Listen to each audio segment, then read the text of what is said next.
You're the next Douglas Bubble Trousers!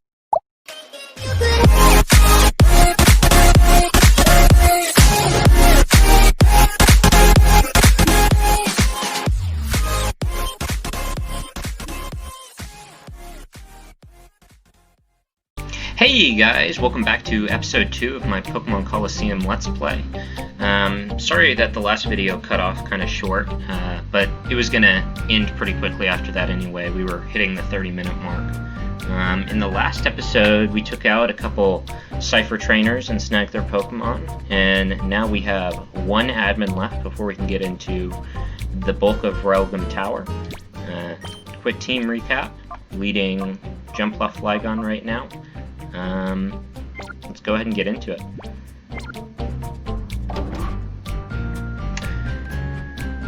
Man, so this next boss fight is Lady Venus. This is actually who we caught Suicune from originally. If you missed out on the opportunity to get Suicune the last time you fought her, now is the time to get him.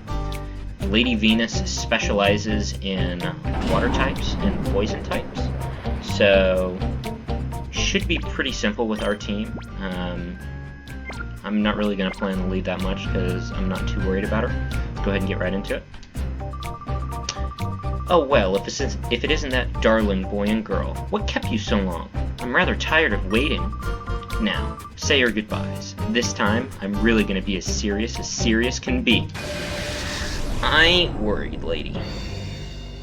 Cipher admin Venus wants to battle. Raichu and Wigglytuff. Pretty simple lead, not too worried about it. I'm gonna put that Wigglytuff to sleep and then spam Earthquake. So the last video was kind of bare. I didn't really have an intro or anything. This video is coming up kind of late. I'm planning on trying to get an episode of this series, of this mini-series, out every day until I'm done.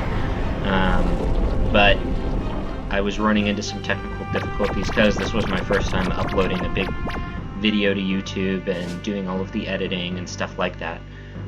So naturally, I'm going to have to work out a couple of kinks, but I think for the most part I've got everything worked out. I should be able to start pumping out recordings pretty quickly. I was spending a lot of time in GIMP last night, editing all of my channel art. So if you guys are tuning in recently, then you should notice that my banner's up to date, and my profile picture is as well. I'm also going to have, you guys will have already seen it by now, there is going to be an intro on this video that you guys are watching right now, as well as an outro, which I spent some time working on. So, all in all, pretty excited about that. It's pretty fun, but it's definitely complicated. Something that I've never really done before, so it's going to be a fun learning process for me. Hopefully you guys will tolerate it. So right there, I just went ahead and put that Mischievous to sleep, because my Jumpluff didn't really have anything better to do. So might as well just take it out of the picture for a few turns. And knock out that Earthquake. Let's see who comes on next. Blossom. Okay. So Blossom's, I believe it's grass poison, so it's not going to resist this Earthquake. Really can't do anything to anybody. I'm going to go ahead and just try to put it to sleep and just continue to spam Earthquake. Now Earthquake should actually do more damage than it normally does against Blossom, because it can't actually target the Mischievous. Oh, it is not very effective, so it is pure grass type. Mischievous wakes up, uses Attract. Hopefully that's not Flygon. Unfortunately it is.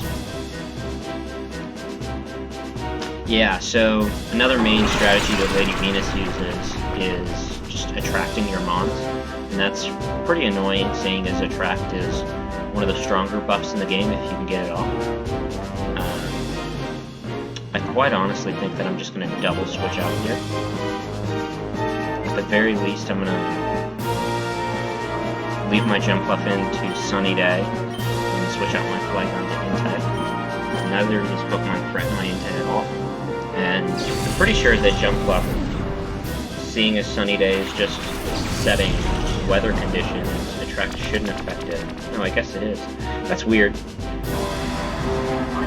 weird. You would think that with attract, it only affects when you're trying to actually target that certain Pokemon, but I guess that's not how it works.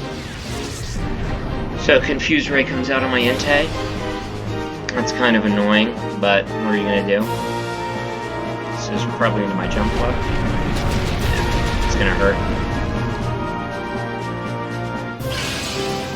But, see, Attract is one of those weird moves. I don't really know how it works. I'm going to try and synthesis through it. I'm not sure. I know in some games it works, it functions differently than it does in others. I'm going to target down this Mischievous because I find it to be the bigger threat with Confuse Ray. So I do have to actually get through Attract to land that synthesis, which is weird. I don't think that's the case in later generations, but I could be wrong. If I am, leave it in the comment section below. It's one of my favorite things about Pokemon. It's just, there's so many ins and outs that it can get really complicated. That's unfortunate. I miss. That taunt's not going to do anything. So now that I've got Sunny Day up, I'm just going to keep trying to synthesis, keep staying up. We'll preoccupy that Colosseum. Get another synthesis up. Nice. So while this kind of stalled battle is going on, I've actually started to plan my team for Pokemon XD Gale of Darkness. I'm currently operating on the assumption, dang, and we missed another one, that sucks. It's one of the sucky things about Fire Blast, but it is what it is. But yeah, I am planning on playing Pokemon XD Gale of Darkness, and as of right now, I'm operating on the assumption that I'm gonna want to make it. I'm not gonna make it if I don't want to. But I had a lot of fun making yesterday's video, and yeah, so keep a lookout for that in the future. It should be coming up as soon as this series is done. Send out Espeon. I'm tired of dealing with these guys. Yeah, Pokemon XD Gale of Darkness has a lot more variety of Pokemon to use. A lot more Kanto and Hoenn Pokemon in this game. This game, generally the Pokemon that you can capture and use are all Johto, with a few Hoenn every now and then. You can tell that this game, they were intending players to play it to supplement the 3rd gen games with Johto Pokemon that could no longer be obtainable. I'm just gonna go for Solar Beam, just to finish looking at it. That's right, potion. I'll tell you, Lady Venus is outplaying me. I didn't give her enough credit. That thing takes a Psybeam? Oh my goodness.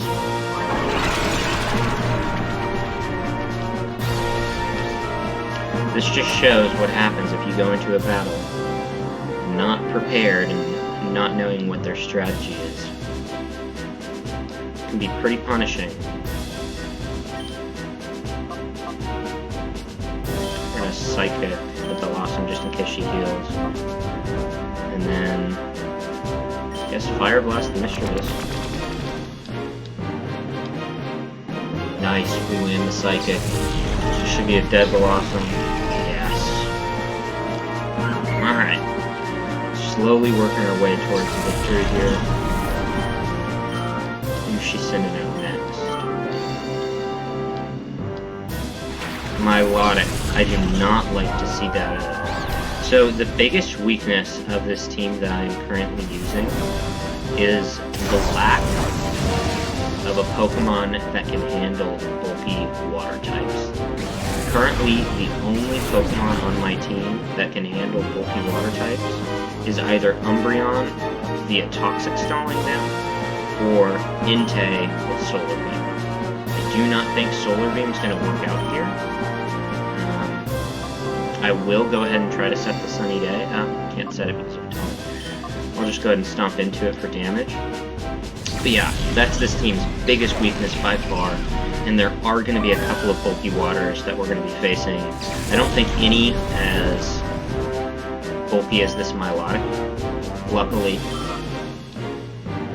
I wish that you could get Milotic in this game because it's just incredibly good. It's one of my favorite Pokemon of all time, for sure. It hits hard. It's thick. Yeah, sure. This is gonna knock out M-Tag. So currently the plan is to switch out into Umbreon and just Toxic Stall this thing into Oblivion. For the most part. Not too worried about it.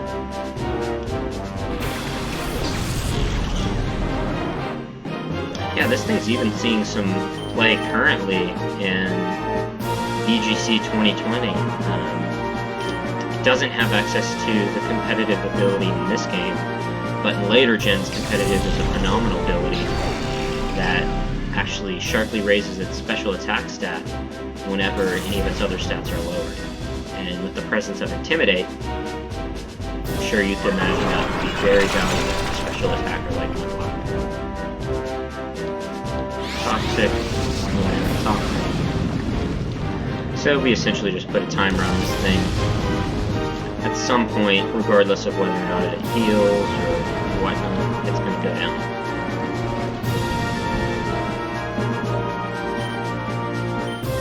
Just go for Psychic, and just go for Bite with that. Immobilized, Confuse Ray. Yeah, Venus's team is incredibly annoying. Attract is very strong if you can get it off. Now, the balancing factor for Attract is, of course, you can't use it against every single Pokemon. Pokemon has to be the opposite gender.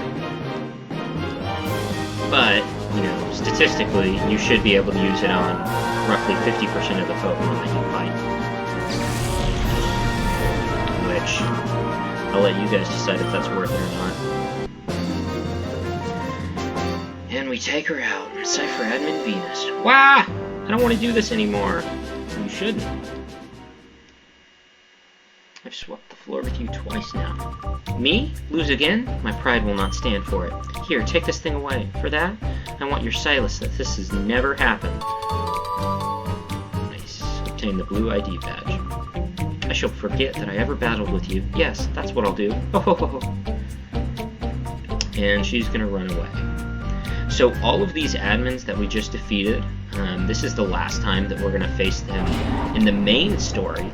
However, in the post-game, you will have an option to fight them again. Now, I am unsure whether or not you have the opportunity to snag their shadow Pokemon. I believe you won't, but I could be mistaken. Ideally, by now in the game, you had 2 chances to snag the legendary dogs in Mirror Beast Sudowoodo, and if you haven't by now, then it's going to be very hard to in the end, let me just tell you that. If you even have the opportunity to, because their levels get very, very high. I'm going to heal up, and then we'll actually be able to progress to the next part. So, what's this guy do? Let me talk to him. Oh, having trouble, are we? Perhaps you're lost in the expanse of this building? Yes. Since you deserve it for me. Oh! I'm glad I talked to him. This guy might have a Shadow. I'm unsure if he does. Guys, this is my first time ever seeing this guy. Well, we have a good lead in Flygon because 2 poison types. Okay. I'll Sleep Powder that Dustox. And we miss. That sucks. That's the one problem with Jump Up as a Sleep Powder user. It's really fast, but there are some other better Sleep Powder users, such as Butterfree, for example, not as fast, but the ability Compound Eyes increases the accuracy of moves like Sleep Powder, so you hit it more frequently. Scare Umbreon for level 48 there. It's a Viper. I don't think this is a Shadow Pokemon. I I think this is just some random guy. That's cool. I don't think I've ever fought this guy before.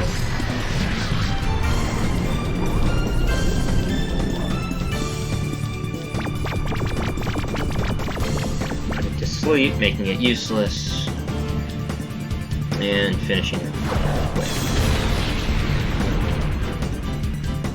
Nice. Okay. I'm not even gonna heal after that. We didn't take a lick of damage. God, so this is it? We'll take your sweet, sweet money. And he disappears. We destroyed him into a pile of dust. So, I think that I'm gonna go ahead and swap leads to Espeon and Umbreon. And I'm gonna take this EXP share from Umbreon and give him the Quick Claw. That's the item that I've been giving him. And then I'm gonna give the EXP share to Mantine. Mantine's been falling behind in the levels lately. Not because he's bad, but simply because he hasn't had many Pokemon that he could actually perform well against. For the most part, he could perform well against most of Dakum's team, but you guys never saw me fight Dakum, because that was in a video that I recorded that I wasn't satisfied with. But hopefully we'll be able to get him some use up ahead. So I've got all of the IDs, and now I'm going to talk to these Pokeballs. Match the colors. They should light up.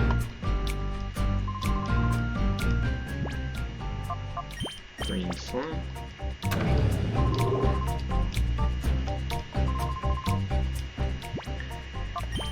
Blue slot. Now, it's been so long since I've played this game. I know what the end boss fights are, but I could not tell you what is behind this door. Apparently this guy's behind that door. Whoa, stop right there. I can't very well let you go any farther. Cipher, Peon, what is that? Is that Dioge? Doge? I don't know, man. The names in this game, like I said, are so weird. So weird. So this Masquerain is going to get an Intimidate off. Intimidate is an incredibly useful ability in this game. You actually do have access to a couple of Pokemon that get it. I believe Stantler gets it, and I believe that Granbull gets it. But both of those Pokemon are fantastic to use on any team. I just didn't want to use them on my team for this playthrough. We're going to Confuse Ray that Masquerain, try to semi-neuter it so it can't threaten my Espeon at all, and Espeon should one-shot this area with a super effective Psychic. As you guys have probably noticed by now, the general strategy for any lead of my team is to lead an offensive Pokemon and a support Pokemon. The support Pokemon's goal is to neuter one of the two Pokemon on the field, so the offensive Pokemon can take care of the other. And this is a Shadow Heracross.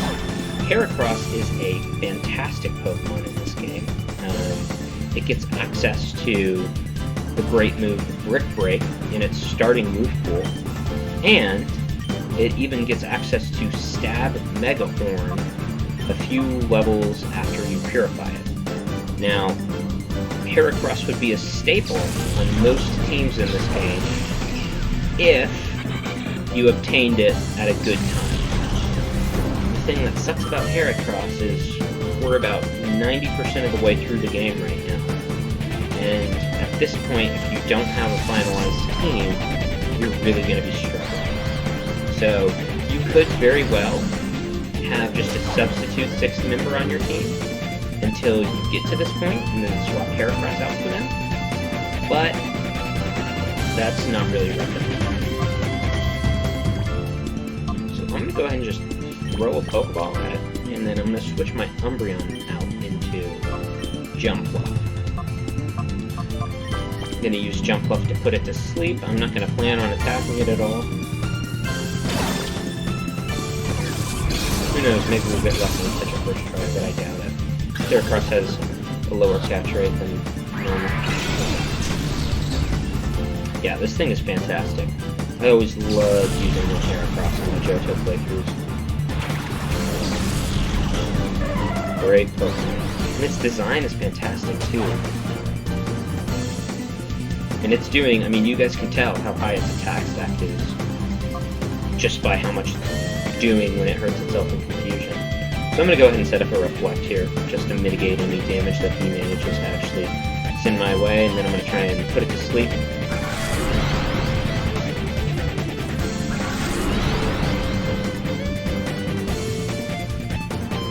Put it to sleep.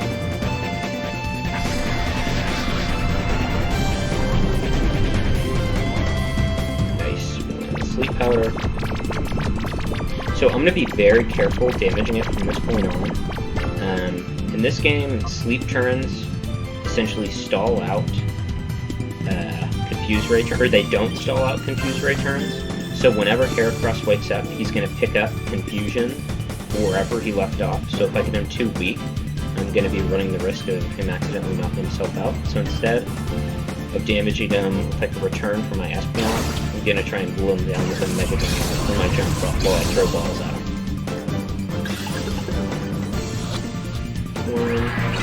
Breaks out, not surprising. I'm trying to use Pokeballs just because I know there's some harder Pokemon to catch up ahead, and I want to basically try to save as much money as possible, just because it's so short in this game. Wakes up after one turn. With the Shadow Rush, that's the other thing, he can hurt himself with Shadow Rush. Doesn't do a whole lot to my Espeon there, most likely because of the Reflect.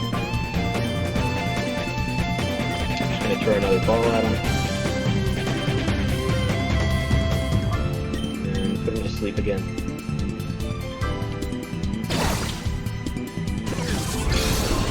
Yeah, this is what some of these encounters are like, just constantly throwing balls at people.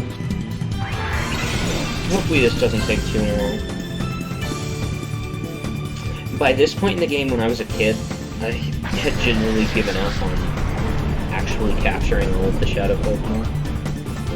So, this is my first time to do a 100% run through. Now, I'm not going to be purifying all of the Pokemon once I actually beat the game, and I might or might not go through the post-game. It depends as to what I'm feeling. There's not a huge post-game in this game. We can essentially tie up some loose ends and catch a few extra Shadow Pokemon.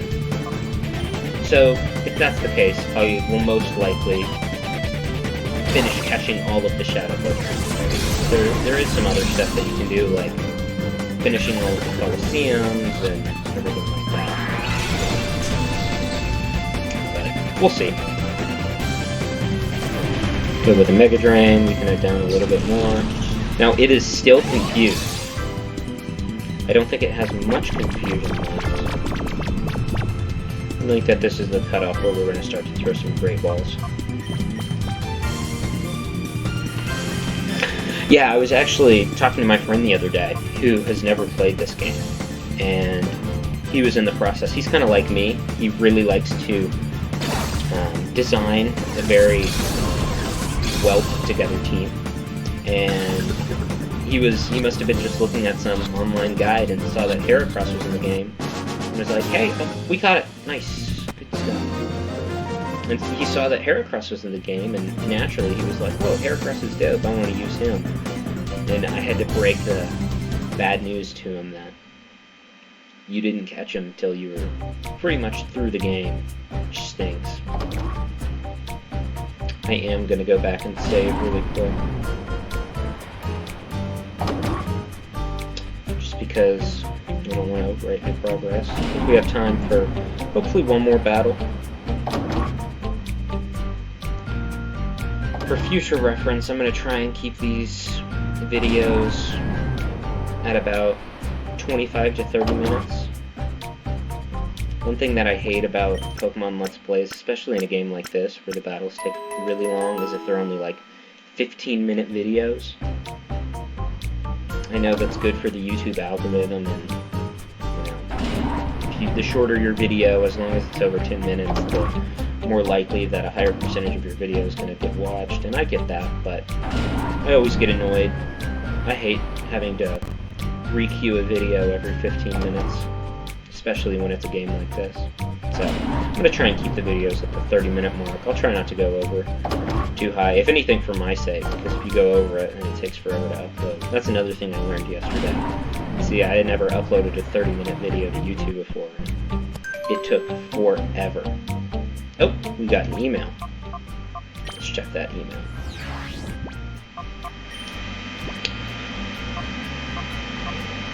It's from Net. Shadow Pokemon list. Philip, I did it. I analyzed the data ROM and managed to extract a partial list of Shadow Pokemon. For the time being, I've identified 29 Shadow Pokemon. There appear to be more, so I'll send updates when I find them. Okay. Cool.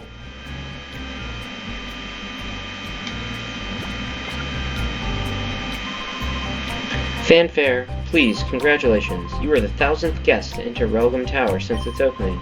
Yeah, like as if. We just opened today, so that's not likely. Bandana Guy Quest. So this will be the last battle for today. We'll snag whatever Shadow Pokemon he has, if he has one. Wipe the floor with his team. Or lead as Espeon and Umbreon. I'm just going to go ahead and Psychic this Grappler, get it out of the way, and then we'll confuse that Nuzleaf, try to neuter it. Oh! He predicted me goes for Protect, and a Fake Out. Wow. That's kind of like a modern-day VGC play right there, even though it really doesn't do anything for him. It just stalls out the battle one more turn. Fine with that. Now we're going to take out your Grappler. And I got a free Confuser out for the most part. I'm actually going to bite into the Grappler slot. And he gets the double Protect off. That is annoying. Confused. Nice, trips himself. Alright, third time's the charm. Yeah, that's a 1/8 chance of landing that third Protect. It's a 25% chance for him to land a second. Or I think it might be 50%.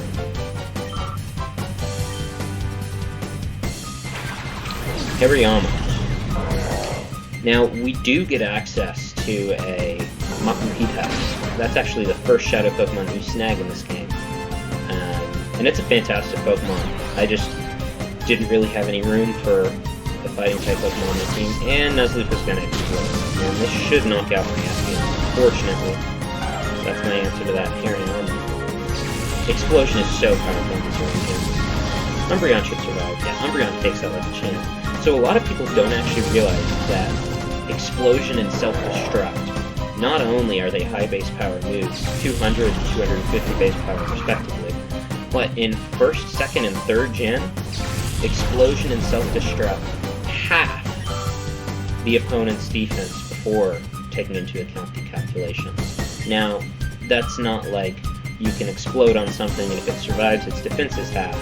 It takes into this defense drop before the move's power is calculated. Essentially, just doubling the base power of the move as a whole. Which is, as I'm sure you can imagine, kind of crazy.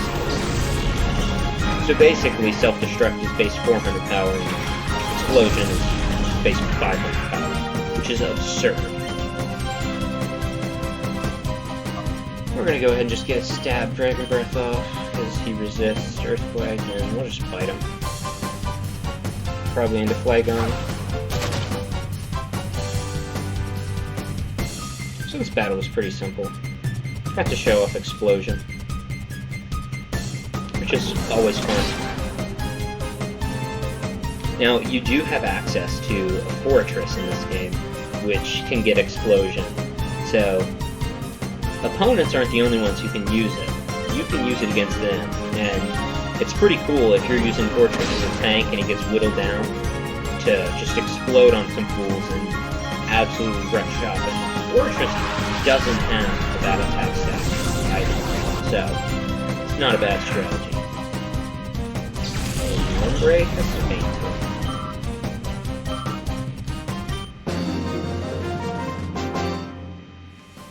Sorry, you don't need to get steamed over, my little white lie.